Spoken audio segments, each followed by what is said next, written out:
I thought it was just another family camping trip in the Colorado Rockies, one last summer escape before senior year. We pulled up to the trailhead, the van smelling like sunscreen and fast food wrappers. Mom Susan sighed at Uncle Frank's dumb jokes while my sister Megan and brother Dylan scrolled their phones. "Go grab some firewood, Brooke," Mom said with a tired smile. "Prove you can handle it." I rolled my eyes and headed into the pines.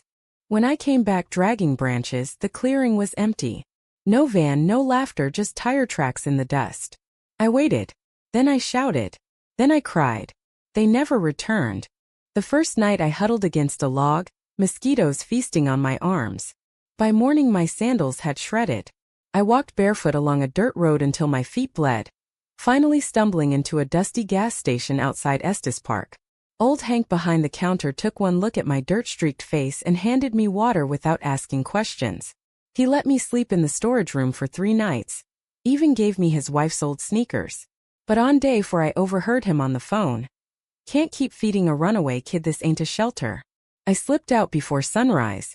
I hitchhiked into Denver and lived on the streets until Patricia, the kind woman who ran the downtown soup kitchen, found me digging through trash. She gave me hot meals and a cot in the back room. I helped every day, mopping floors, peeling potatoes, learning to stretch every dollar.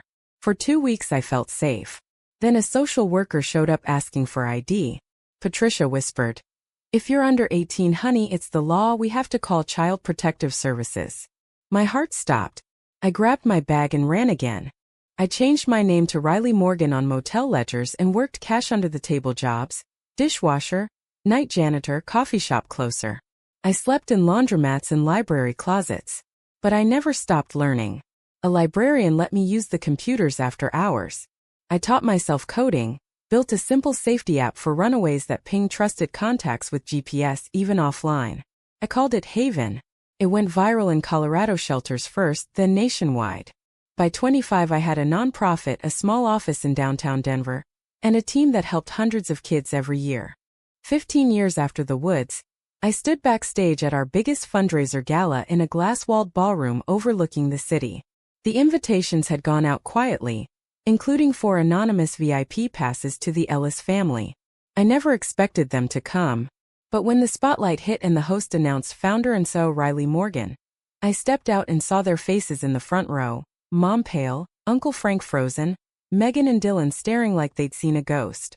After my speech about turning pain into purpose, they waited by the side exit. Mom's hand shook as she stepped forward. "Brooke, we thought you'd find your way back in an hour. It was supposed to be a stupid prank. We panicked when you didn't. Then we were too ashamed to tell the police the truth. We said you ran away." Uncle Frank looked at the floor. "What we did was wrong, illegal even. Child endangerment. We know that now." The old rage rose then softened.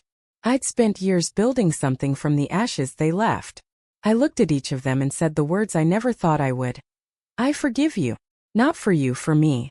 The girl you left behind grew up and helped kids who felt the same way. That's my family now." I didn't hug them. I didn't invite them back into my life. But I handed Mom my card and said, "If you ever want to talk, really talk, call the office."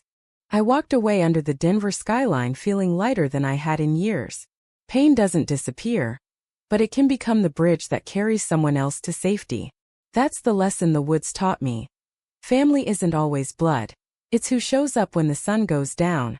And sometimes the bravest thing you can do is forgive, then keep walking forward.